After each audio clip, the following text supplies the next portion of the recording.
On the morning of October 5th, 2022, 20-month-old Quinton Simon disappeared from his home in Savannah, Georgia. His mother, Leilani Simon, called 911, claiming that her son had vanished without a trace. The world held its breath, waiting for answers, as authorities launched a full-scale investigation to find this innocent child. But what began as a desperate search for a missing toddler would soon turn into a nightmare that no one saw coming. Quinton's story would captivate millions, but not for the reasons anyone had hoped. Stay with us as we unravel the tragic tale of Quinton Simon, a story filled with shocking twists, forensic breakthroughs, and a mother's heart-wrenching betrayal. This is the case that broke a family and left a community questioning how something so horrific could happen. Before Quinton Simon was born, Leilani Simon lived a life marked by troubled relationships, personal struggles, and a past that would later influence her role as a mother. Leilani was a young woman with a history of volatile relationships and some troubling patterns in her personal life. She had been in and out of relationships, and her struggles with stability and mental health would later play a pivotal role in the tragic events that followed. Leilani became a mother at a very young age, and though being a mother should bring a sense of responsibility, it appeared that Leilani struggled with the role. Her past revealed that she was not prepared for the demands of motherhood, and the absence of a strong support system meant that Quinton's care was left in the hands of someone ill-equipped to handle it. The family dynamics within the Simon household were also a major factor in this tragedy. Leilani's mother, Billie Jo Howell, had a complicated relationship with her daughter, one that could best be described as dysfunctional. Despite Billie Jo's best efforts to support her daughter, she was often left to pick up the pieces of a broken family. Billie Jo Howell, Quinton's grandmother, was the one who tried to step in, offering help and shelter for Quinton when she could.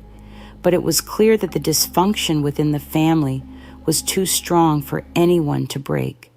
The instability in the Simon household had a profound impact on Quinton's well-being, and as we will later see, it ultimately cost him his life.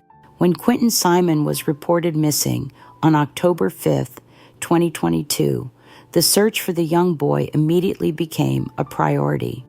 Authorities and volunteers mobilized quickly to locate him, combing through wooded areas, abandoned properties, and fields. This massive manhunt stretched on for weeks, with teams working tirelessly to track down the missing child.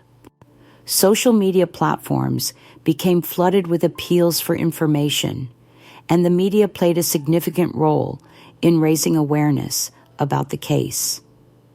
News outlets were quick to pick up the story, and their coverage helped keep Quinton's disappearance in the public eye, urging anyone with information to come forward.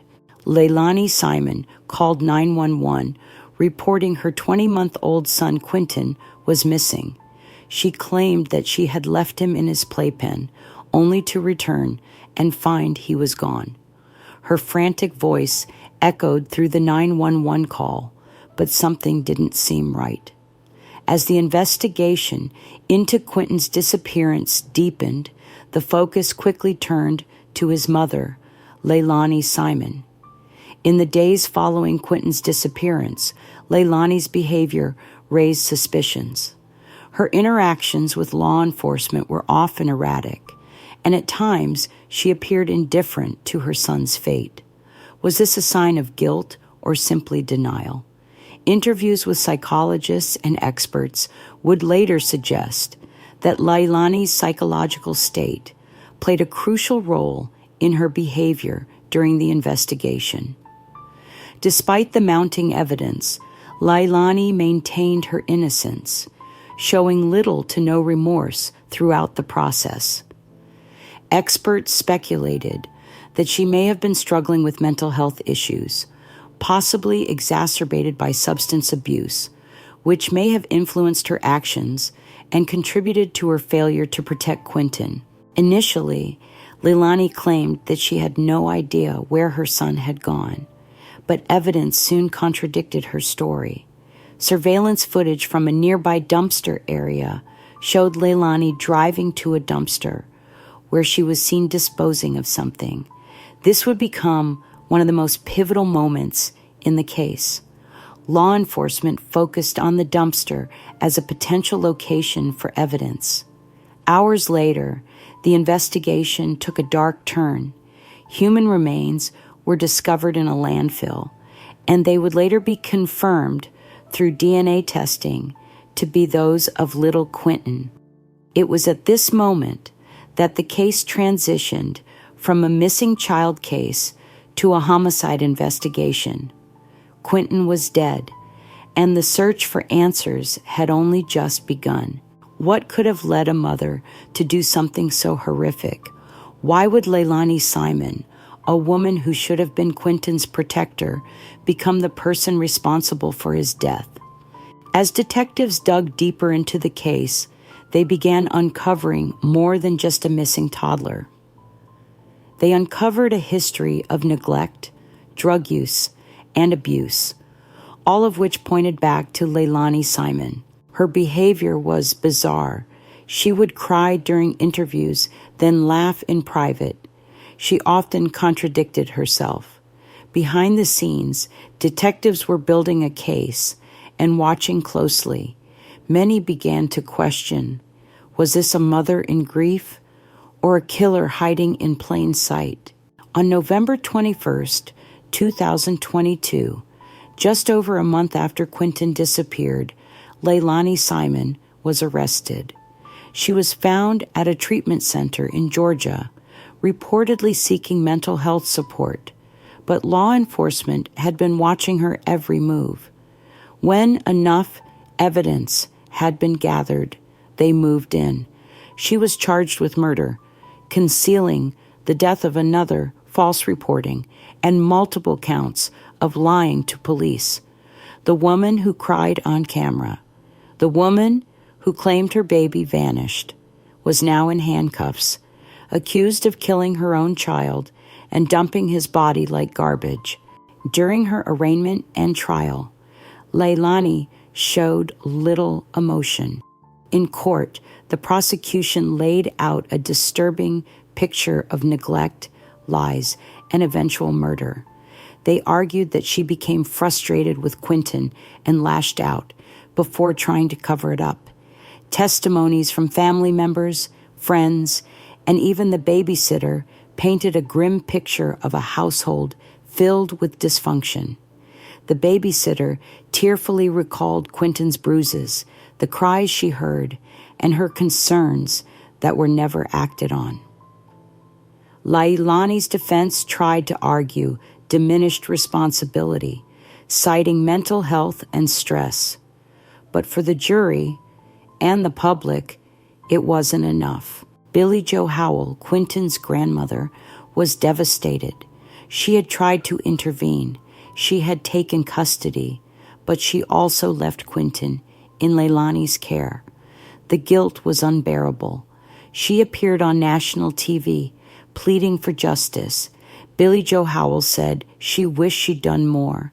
She admitted she made mistakes, but nothing could undo what had happened. Her grandson was gone. Her daughter was going to prison, and her family was destroyed. Savannah was shaken. Candlelight vigils were held. Teddy bears and flowers were placed at memorial sites. Strangers came together to mourn a child they had never met. Fundraisers were launched to help cover funeral expenses and support child advocacy groups.